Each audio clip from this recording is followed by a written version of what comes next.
Hello guys, welcome back for another video of Service Reset My Car. Today I'm going to show you how you can reset the tire pressure on a Mini Cooper Countryman. It's a 2017 model. We changed some tires and you have to reset that or reinitialize that on the menu so it doesn't appear on the dashboard. Before we start our YouTube channel Service Reset My Car, we'd appreciate it if you subscribe to our channel.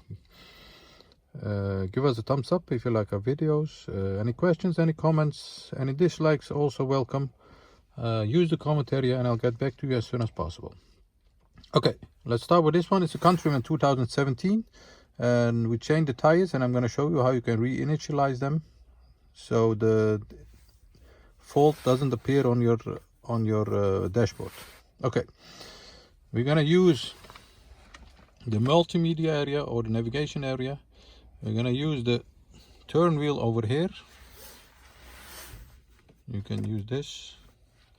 We're going to go to menu. Once you press that, only once, this appears.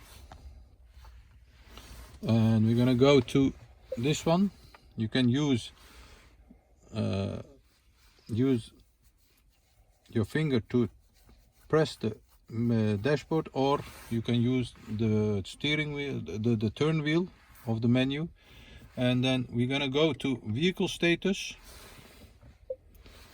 Then you have different menus over here. The left up is the tire. Press that, press tire settings, and then you get perform reset.